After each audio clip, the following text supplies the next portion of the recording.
The fluorescent lights of the luxury hotel had drained Camille's energy, but it was the screams at the amusement park next door that stopped her heart. Through the carnival crowd, she saw what no one else seemed to notice: a small Korean boy in expensive clothes being dragged toward a van by two men who definitely weren't his parents. The child's terrified face, his desperate struggles, his cries in a language she didn't understand, none of it mattered except that he needed help. Camille was just a maid, invisible in her uniform, with barely enough in her bank account to cover next month's rent.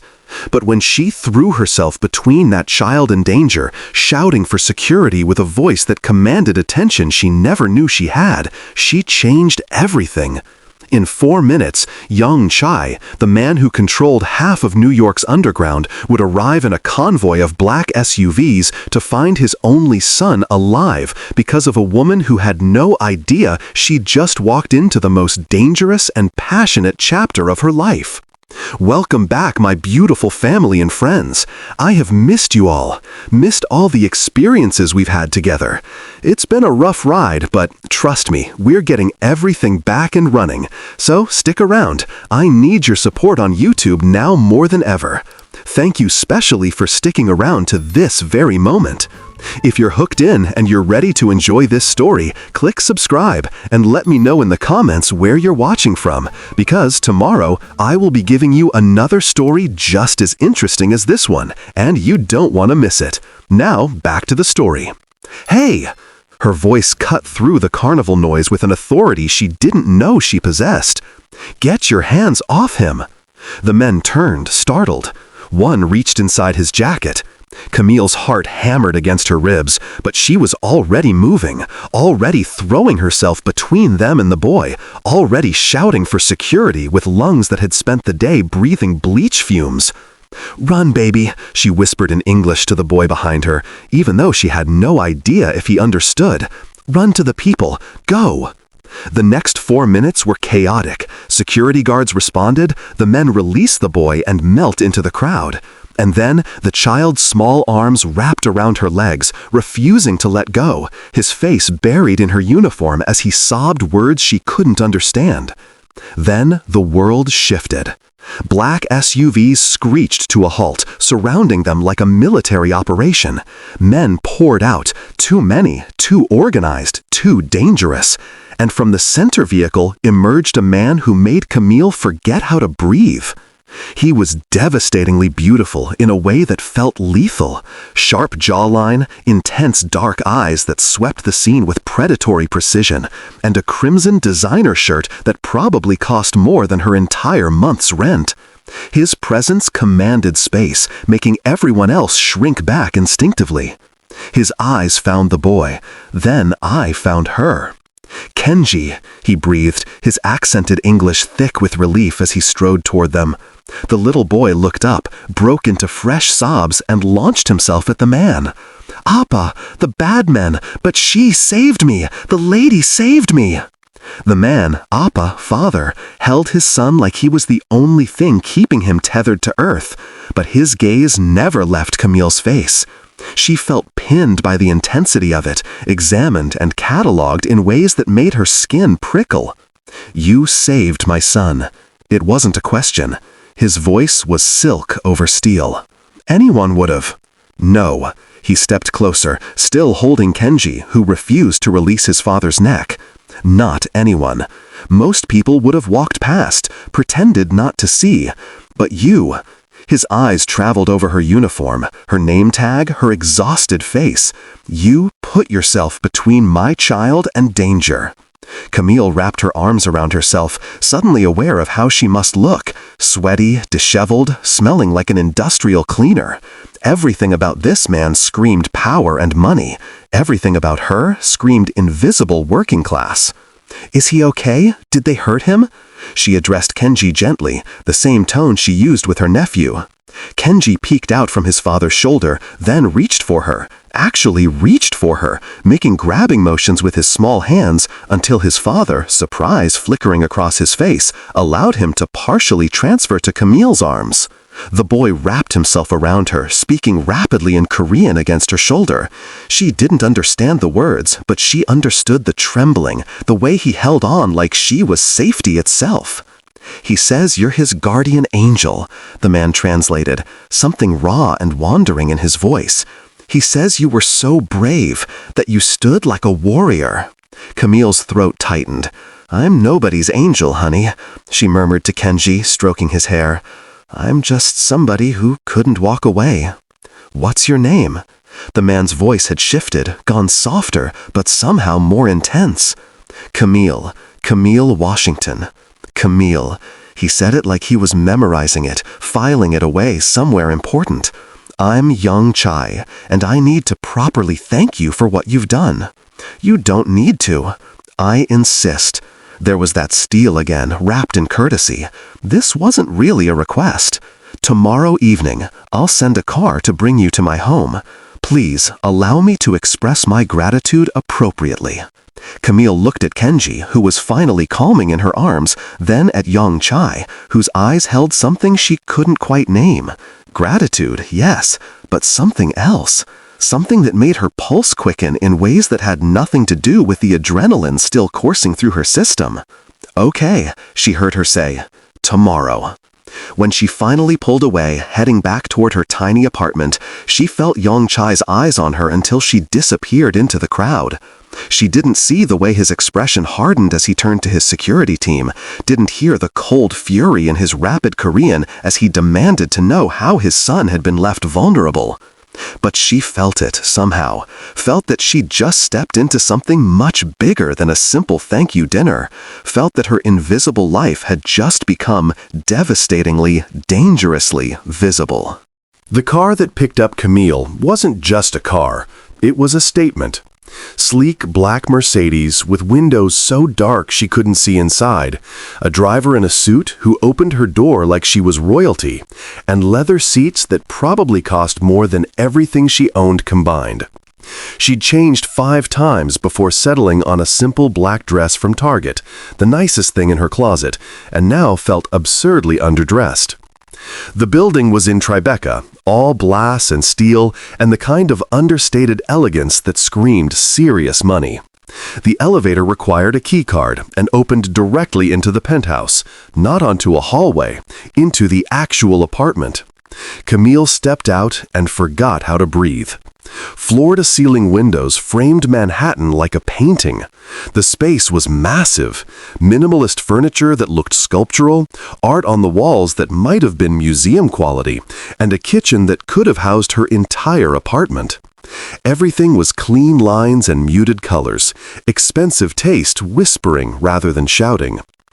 "Angel Lady!" Kenji's delighted shriek cut through her stunned silence. He came running from somewhere deeper in the penthouse, launching himself at her with the abandon only children possessed. Camille caught him, laughing despite her nervousness. "Hey, sweetheart, look at you, all better. Appa said you were coming. I helped him pick the flowers." Kenji pointed to an enormous arrangement on the dining table, easily $200 worth of roses and lilies. "Those are beautiful." Camille's voice came out softer than intended. "You look beautiful." She turned to find Yang Choi emerging from what must have been his office, and her mouth went dry. He wore dark slacks and a black button-down with the sleeves rolled to his elbows, revealing surprisingly intricate tattoos snaking up his forearms. His hair was styled with casual precision, and when he smiled, it transformed his face from intimidating to devastating. "Thank you for coming," he said, moving toward them with the kind of controlled grace that suggested violence was just beneath the surface. Kenji has talked about nothing else all day. Dinner was both comfortable and unsettling. Yang Choi had ordered from what he casually mentioned was one of the best Korean restaurants in the city. Bulgogi, japchae, banchan that covered the table, and dishes Camille couldn't name but tasted incredible. Kenji sat between them, chattering happily in a mix of Korean and English, occasionally translating when his father's accent got too thick. "Your English is very good." Camille offered during a lull. "I studied in the States, University of Pennsylvania." Yang Choi refilled her wine glass, something red that probably cost more than her weekly paycheck. "Before I had to return to Korea for family business." There was something in the way he said family business that made Camille's neck prickle. Camille mentioned his mother. She let the question trail off gently. Yang Choi's face softened with genuine pain. "Cancer, 2 years ago. He switched to Korean briefly, speaking to Kenji, who nodded solemnly before sliding off his chair to play with toys in the living room. He switched back to Korean briefly, speaking to Kenji, who nodded solemnly before sliding off his chair to play with toys in the living room. She was everything good about my life. Her death nearly destroyed us both." "I'm so sorry." Camille reached across the table instinctively, touching his hand. The gesture felt natural despite the strangeness of their situation. Yang Choi stared at where her hand rested on his, something flickering in his eyes. "Kenji hasn't trusted anyone since she died. Not the nannies, not the therapists, not my family. But you. He reached for you like he's known you his whole life." "Children have good instincts," Camille said softly. "Yes, they do." His gaze intensified. "Tell me about you, Camille Washington. How does a woman who cleans hotel rooms have the courage to face down armed men?" Heat crept up her neck. "I don't know. I just couldn't not do something. Most people could. Most people do, every day." He turned his hand over, catching her fingers. "Where are you from? What's your story?" So she told him, surprised by how easy it was to talk. About growing up in the Bronx with a single mother who worked 3 jobs. About putting herself through community college while working full-time. About dreams of becoming a social worker that got derailed by her mother's medical bills. About the hotel job that paid enough to survive, but not enough to thrive. Yang Choi listened with an intensity that made her feel seen for the first time in years, really seen, not just glanced at and dismissed. "You deserve better than surviving," he said quietly. Before she could respond, his phone rang. He glanced at the screen, and his entire demeanor shifted. The warm man disappeared behind something cold and lethal. "Excuse me." He stood, walking toward his office while answering in rapid Korean. His tone was authoritative, clipped, and somehow terrifying despite the distance. Camille watched him through the glass walls of his office, noting how even his posture changed. This wasn't a businessman. This was someone who commanded through fear. When he returned 10 minutes later, the warmth was back, but she'd seen behind the mask. "I apologize. Business never sleeps." What kind of business requires calls at 9 p.m. on a Saturday? The question slipped out before Camille could stop it. Yang Choi's smile didn't reach his eyes. "Import, export, negotiations with overseas partners, time zones." It was a lie, not even a particularly good one. Camille looked at the expensive apartment, the security that had been subtly present since she arrived, the way Yang Choi moved like violence was second nature, and felt ice slide down her spine. "I should go," she said suddenly. "It's getting late." "Already?" Kenji looked crestfallen. "But you just got here." "Let me have my driver take you home," Yang Choi said smoothly. "It's not safe for a woman alone this late." What he didn't say: "You're not safe now. Not after saving my son. Not after entering my world." As the car pulled away from his building, Camille caught sight of Yang Choi and Kenji in the window waving. The little boy looked so happy. The man looked hungry. And Camille realized with dawning horror that despite every warning bell screaming in her head, she wanted to go back. Yang Choi appeared at the Manhattan Grand Hotel 3 times that week. Each time was supposedly coincidental. Morning coffee in the lobby cafe, lunch meeting in the restaurant, checking in a business associate. But Camille felt his eyes tracking her movements, felt the weight of his attention, even when she was pushing her cleaning cart down hallways he had no reason to be in. On Thursday, a delivery arrived at the housekeeping desk. Expensive running shoes in exactly her size, because he'd noticed she mentioned her feet hurting. Camille stared at the box, easily $300, and felt something twist in her chest. Pride warred with practicality. Her current shoes had holes she'd been ignoring for months. She kept them, hated herself a little for it. Friday brought Kenji to the hotel with his nanny, Mrs. Park. The moment he spotted Kenji, he broke free and ran. "Angel lady, Appa said you work here. Can you come play with me?"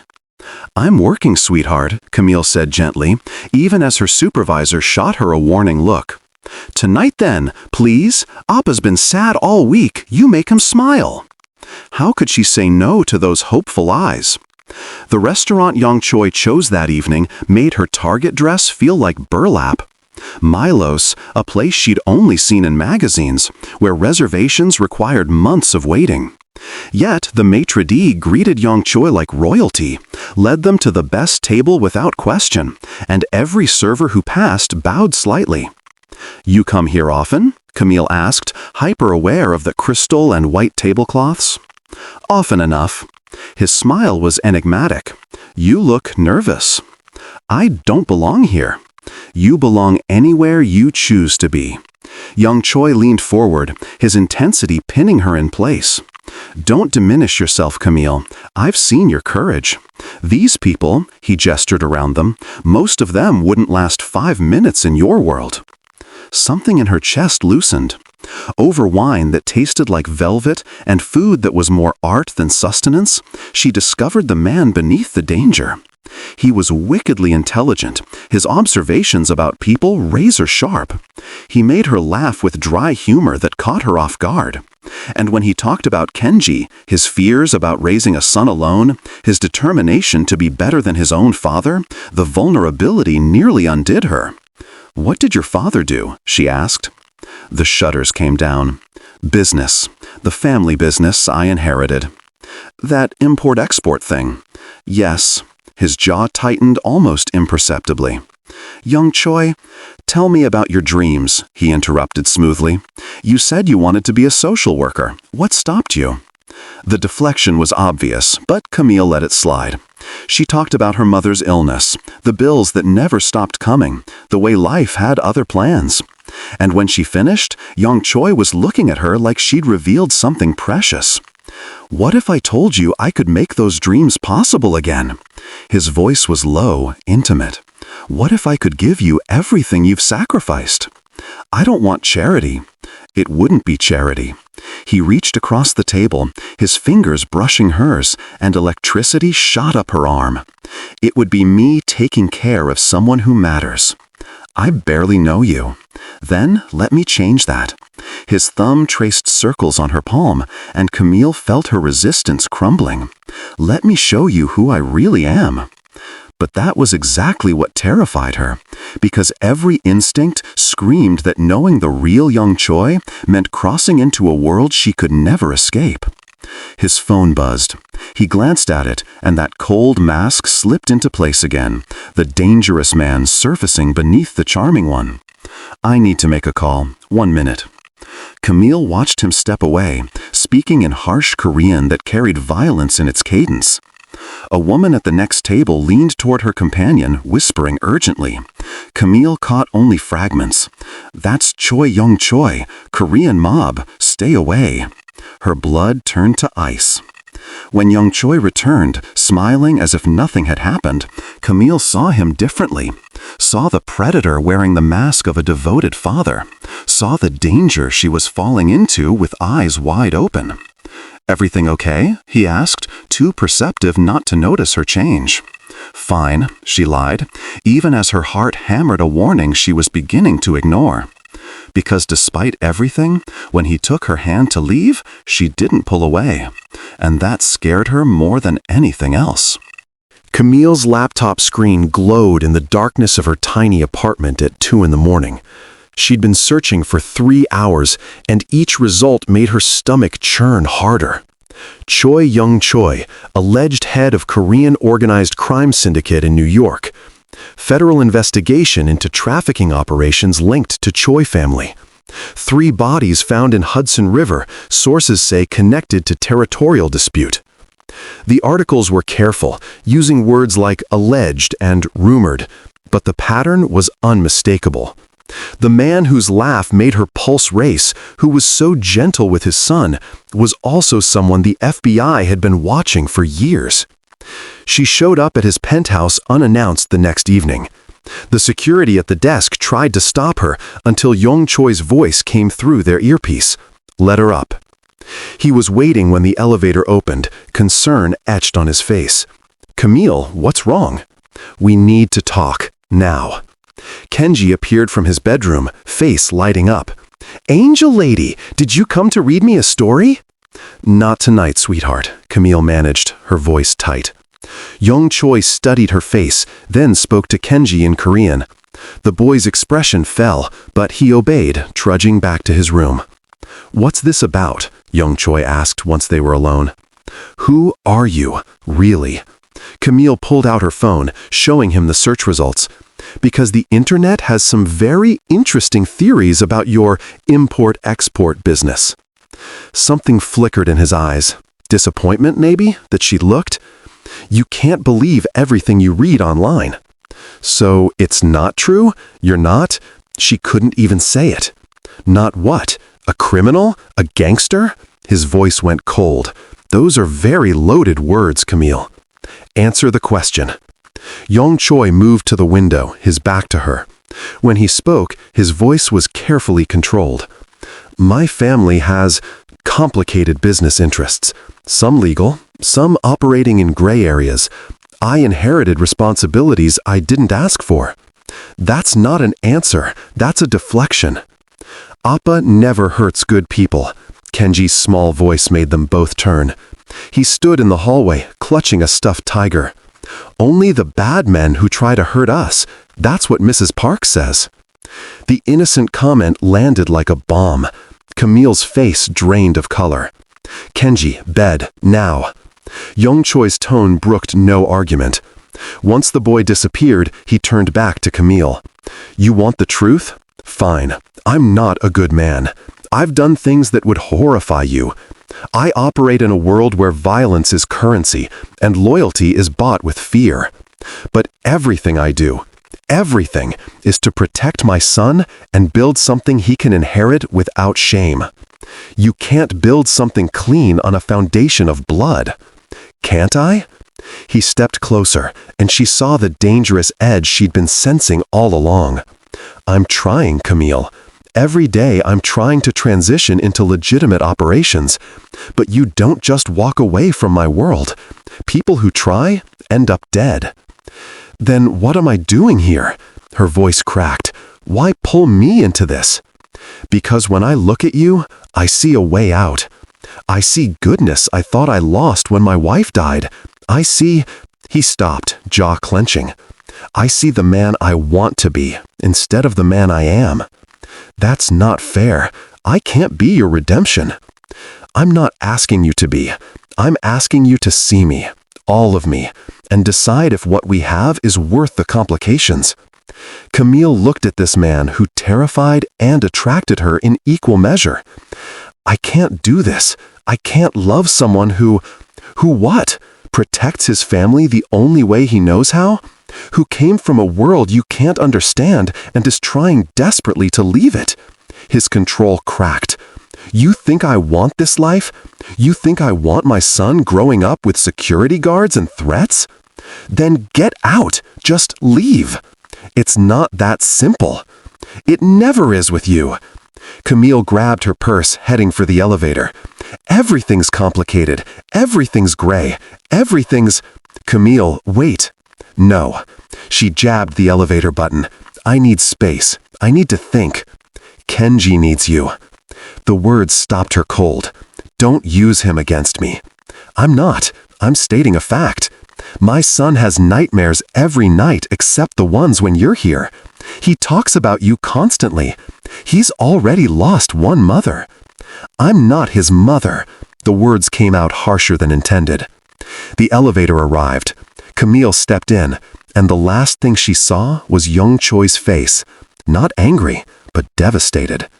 7 days of silence followed. 7 days of Camille ignoring his calls, deleting his texts unread, avoiding the hotel lobby. 7 days of hating herself for missing him, for worrying about Kenji, for wanting to go back despite knowing better. On the 8th day, Mrs. Park appeared at her apartment, with Kenji, who'd cried himself sick, asking for his angel lady. And Camille realized she was already too deep to ever truly walk away. The parking garage beneath Camille's apartment building had always felt unsafe, but she'd learned to move quickly, keys between her fingers like her mother had taught her. Tonight, though, something felt different, wrong. 2 men emerged from behind a concrete pillar as she approached her car. Asian, expensive suits, dead eyes that made her blood freeze. Camille Washington. Not a question. The taller one smiled without warmth. "We need to have a conversation about your boyfriend." "I don't know what you're talking about." Her hand fumbled for her phone. The second man moved faster than she could process, snatching the phone from her grip. "Choi Young Choi. You're his new weakness. That makes you valuable." Terror locked her muscles. "I'm nobody to him. We're not—" "Don't lie." The tall one stepped closer, and she smelled cigarettes and cologne. "He's had security watching you for 2 weeks. His son calls you Uma. You think we don't do our research? What do you want?" Her voice came out steadier than she felt. "You're going to deliver a message. Tell Choi that Koreatown belongs to the Jade Dragon now. If he wants to negotiate, he can."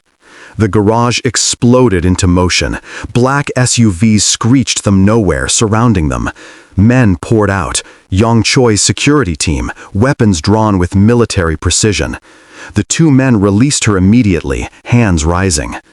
And then Young Choi was there, striding toward them with murder in his eyes. He wore all black, his usually careful composure shattered into something terrifying.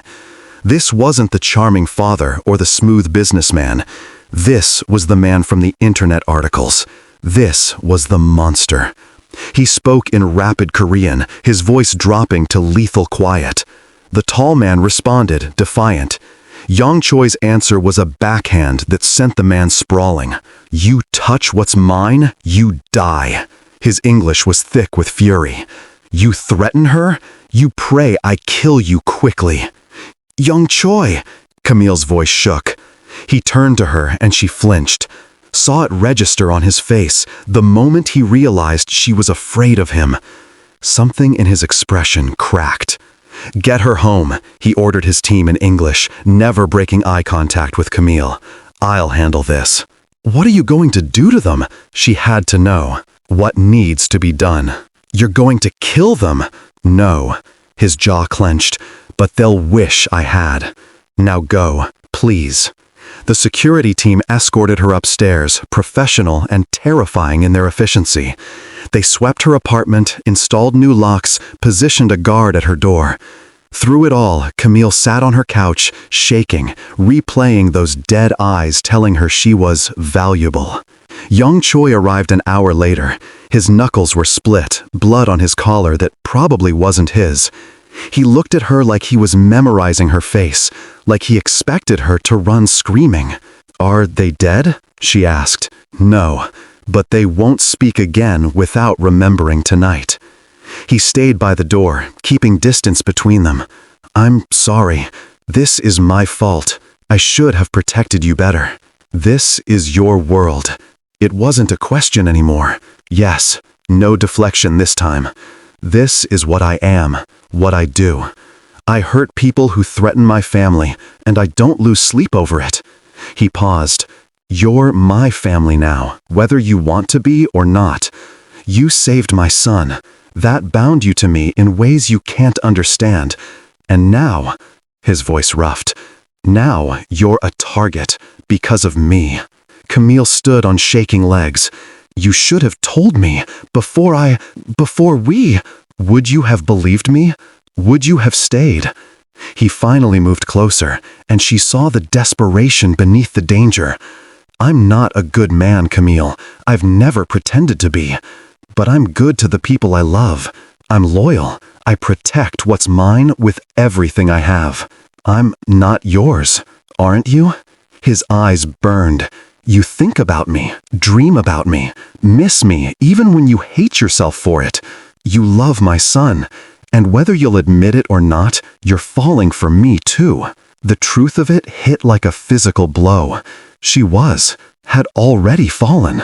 This is insane, she whispered. You're a criminal. People want to kill you. Kill me now, apparently. This isn't. I can't. I know. He cupped her face with bloodied hands, and she didn't pull away. I know what I'm asking is impossible, but I will keep you safe. I will burn down anyone who threatens you. You saved my son, now I will spend my life keeping you safe. That's my promise.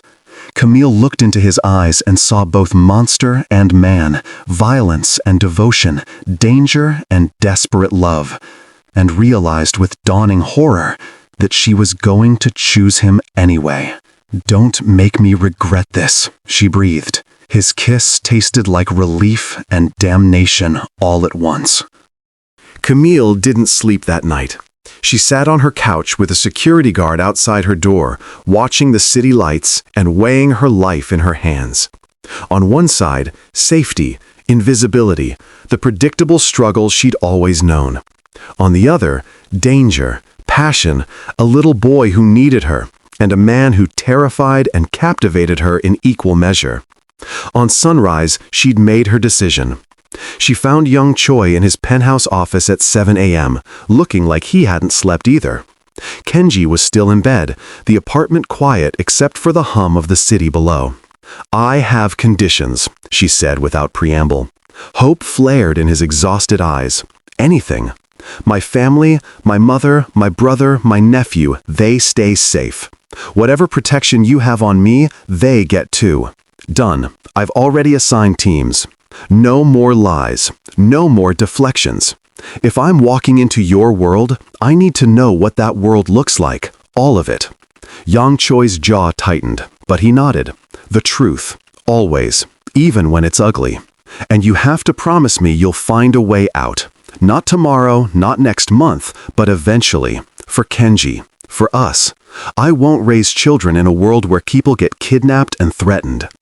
That's the hardest promise you're asking for. He stood, moving around the desk toward her. My family has been in this business for 3 generations. You don't just walk away. Then you figure it out, because I'm not negotiating on this one.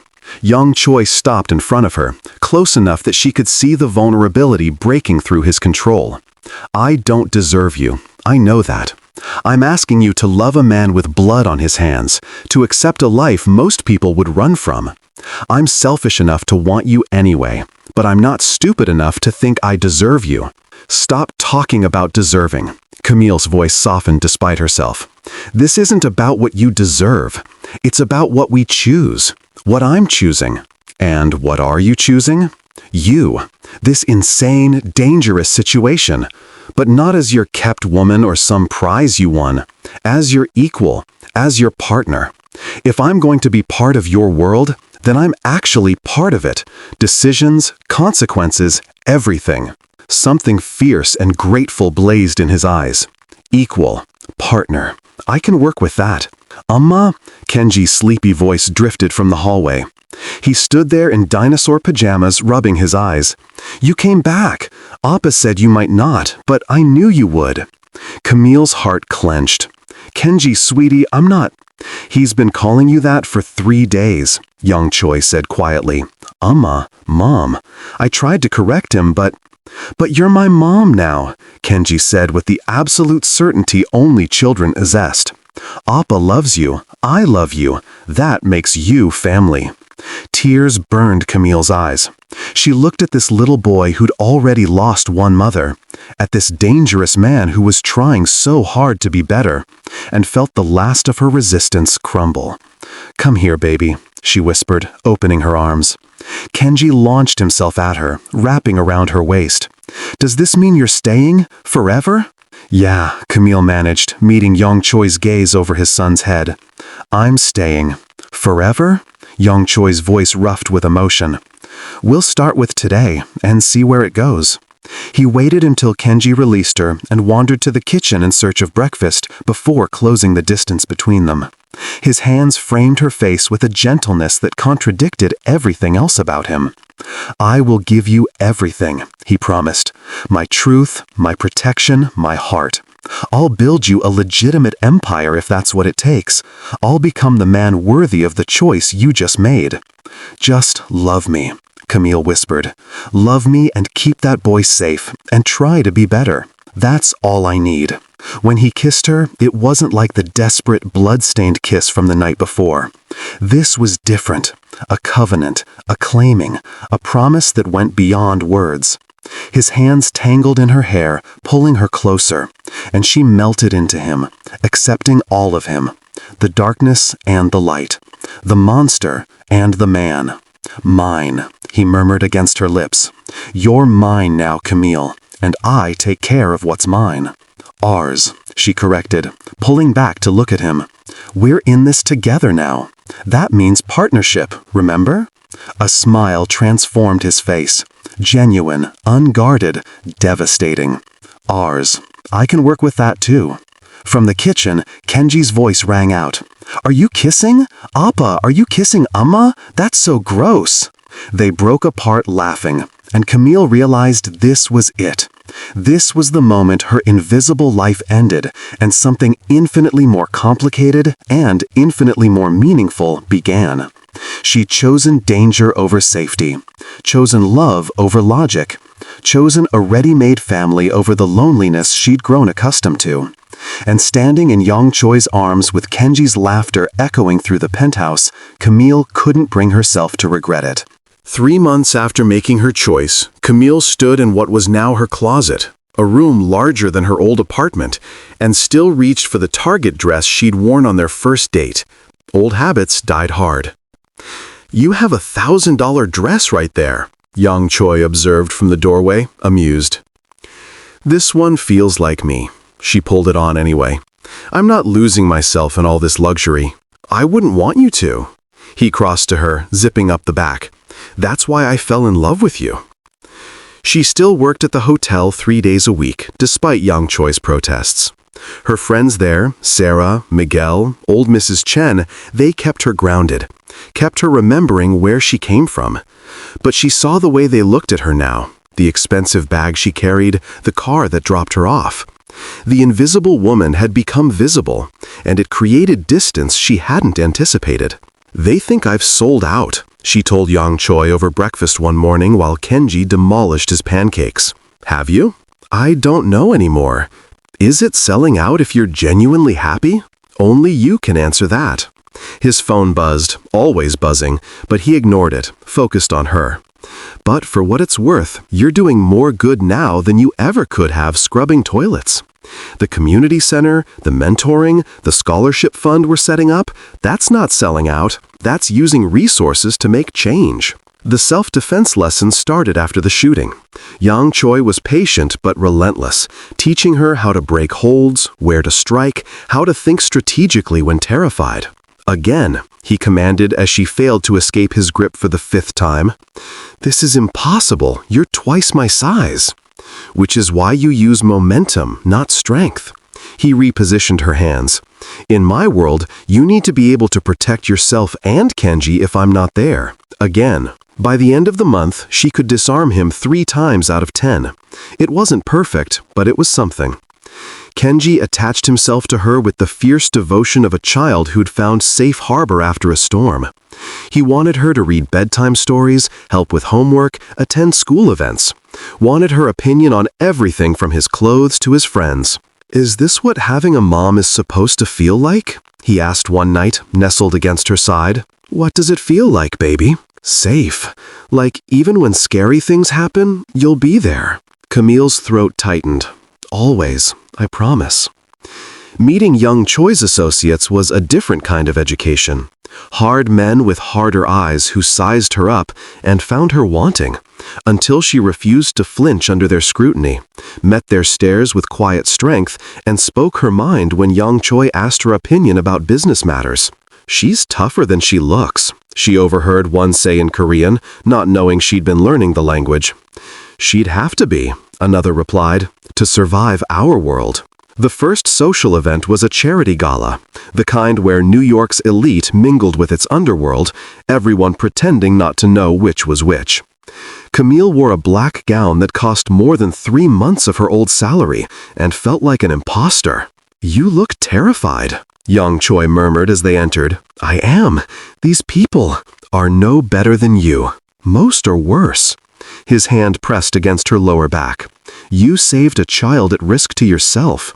Half these people wouldn't save their own mothers if it was inconvenient." She met business partners who smiled with dead eyes, politicians who pretended not to know Young Choi's reputation, socialites who looked at her brown skin and MAID's background with barely concealed disdain, until Young Choi introduced her as his partner in both senses of the word, making it clear she was untouchable. "You handled that well," he said during a quiet moment on the balcony. "I wanted to punch that woman who asked if I was new money. I noticed the restraint. I was proud." He smiled. "You're learning the game. I hate the game. So do I. But we play it until we don't have to anymore." Slowly, Camille began understanding the complexity of Young Choi's empire. It wasn't simple good or evil. There were protection rackets that actually protected small businesses from worse predators, money laundering operations that funded community programs, violence that prevented greater violence. It was gray, all of it, and learning to live in that gray, to accept the moral complexity while pushing towards something better, that was the hardest navigation of all. But watching Kenji laugh at dinner, feeling Young Choi's hand find hers under the table, seeing the legitimate businesses slowly replacing the criminal ones, Camille thought maybe, just maybe, they were finding their way through the gray towards something resembling light. 3 months into their relationship, violence came home. It happened during dinner, a normal Tuesday evening with Kenji showing off his artwork and Camille laughing at Young Choi's dry commentary about his son's creative interpretation of dinosaurs. Then, the penthouse windows exploded inward in a shower of glass and gunfire. Young Choi moved with inhuman speed, flipping the dining table and dragging both of them behind it. "Stay down!" His voice cut through the chaos as bullets tore through the space where they'd been sitting seconds before. Kenji screamed, and Camille's body acted on pure instinct. She covered him completely, her back exposed, whispering reassurances even as terror clawed at her throat. "Close your eyes, baby. Don't look. Don't look." The gunfire seemed endless. Young Choi was on his phone, barking orders in Korean, a gun appearing in his hand from somewhere she hadn't known he kept weapons. His face was carved from ice, no fear, only cold calculation. Then his security team burst through the door, and the shooting stopped as abruptly as it started.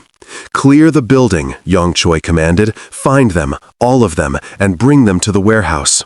His eyes promised death, alive. Camille's ears rang in the sudden silence. Kenji sobbed against her chest, and she realized she was shaking so hard her teeth chattered. Young Choi moved to them, his hands impossibly gentle as he checked them for injuries. "Are you hurt, either of you?" His voice cracked on the question. "We're okay," Camille managed. "Kenji, sweetie, let me see you."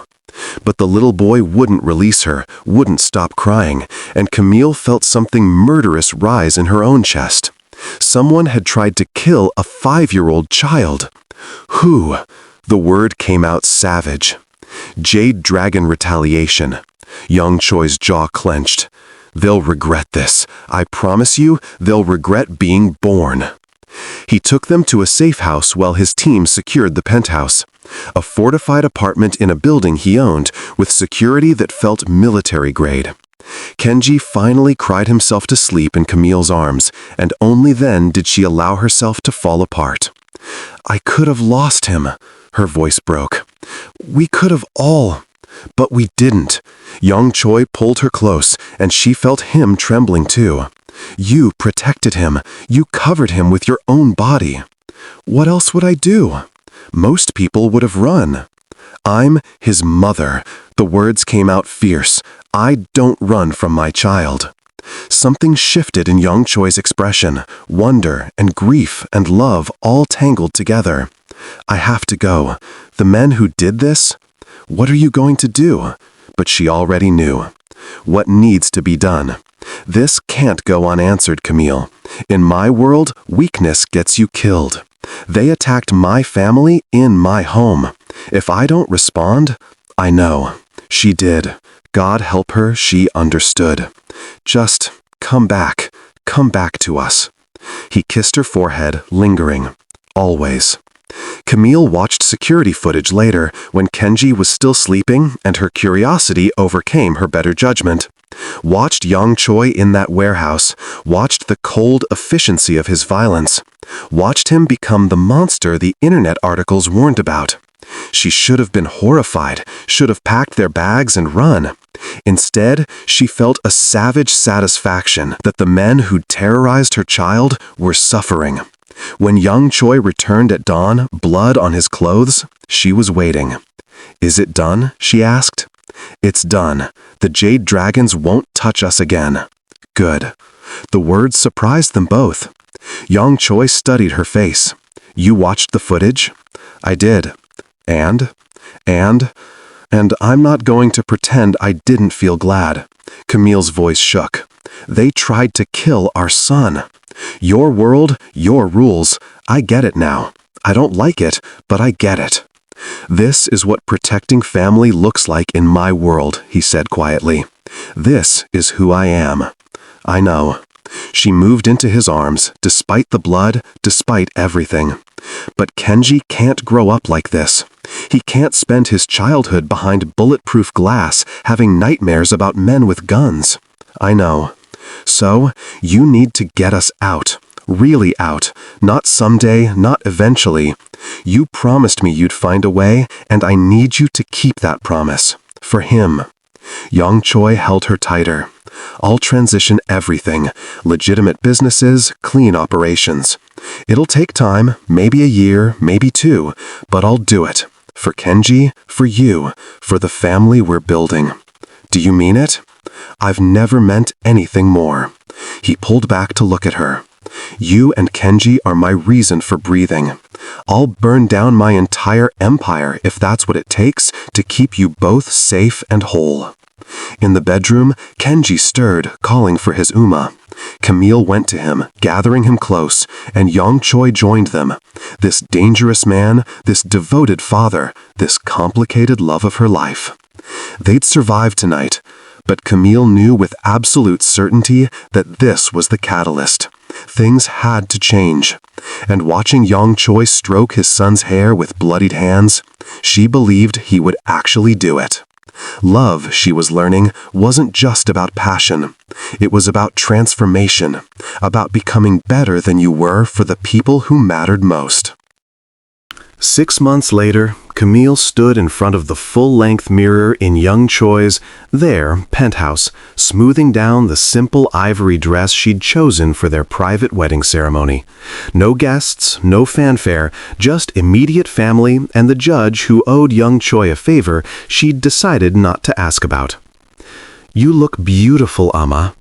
Kenji appeared in the doorway wearing a tiny suit that made him look impossibly grown up. "Appa's going to cry." "Your father doesn't cry, sweetie."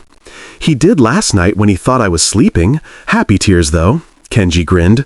"And he'll definitely cry when you tell him about the baby." Camille's hand flew to her still flat stomach. "How did you—" "I'm 6 now. I notice things." He moved closer, placing his small hand over hers. "I'm going to be the best big brother ever. I've been practicing with my stuffed animals." Tears burned her eyes. This child who'd lost so much had somehow kept his heart wide open. "I love you, Kenji." "I love you too. For real this time. You're not going anywhere, right?" "Never. I promise." The ceremony was brief but perfect. Young Choi's voice shook when he said his vows, and Camille saw the emotion Kenji had predicted swimming in his eyes. When the judge pronounced them married, young Choi kissed her like she was oxygen itself, and Kenji cheered loudly enough to echo through the penthouse. "I have news," Camille whispered against his lips. "What news?" His hands settled on her waist, and she guided them lower, to her stomach. Young Choi went absolutely still. We're pregnant. About 8 weeks.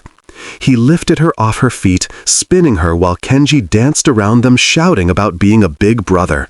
When he set her down, his face was wet with those tears Kenji had predicted.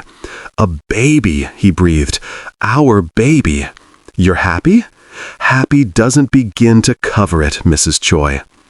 The name sent warmth through her chest. Camille Choi. No longer invisible. No longer just the help. She was someone's wife, someone's mother, someone who mattered. The community center opened 3 weeks later in the Bronx neighborhood where Camille had grown up.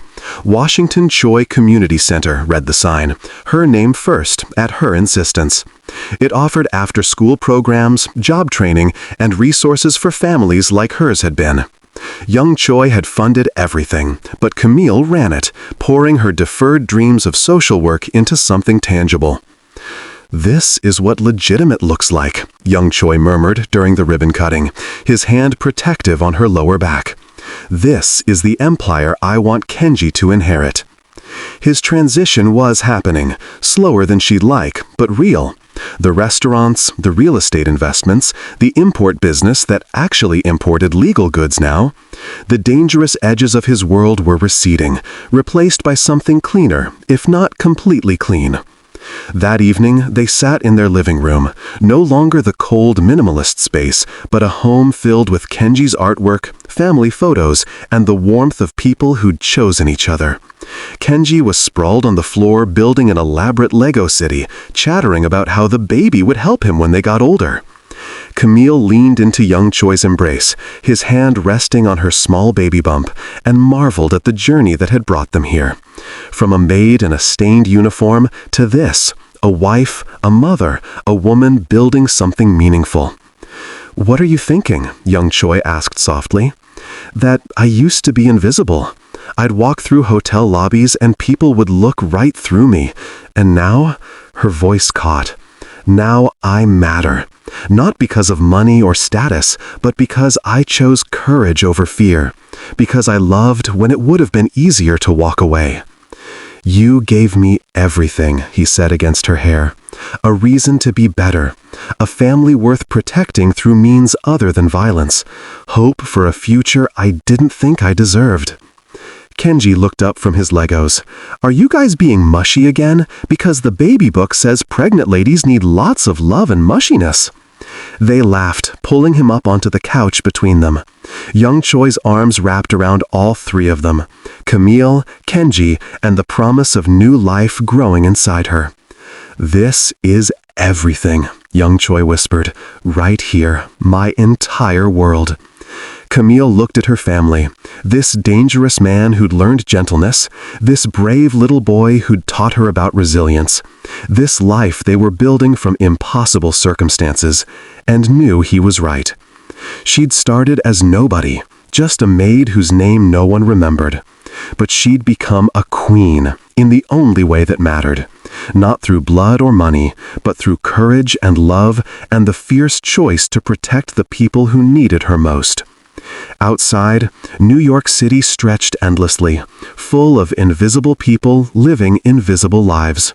But here, in this penthouse that had become a home, Camille was seen. She was loved. She was exactly where she belonged. And that, she thought, as Kenji placed his hand on her belly and young Choi held them both, was the only royalty that ever really mattered.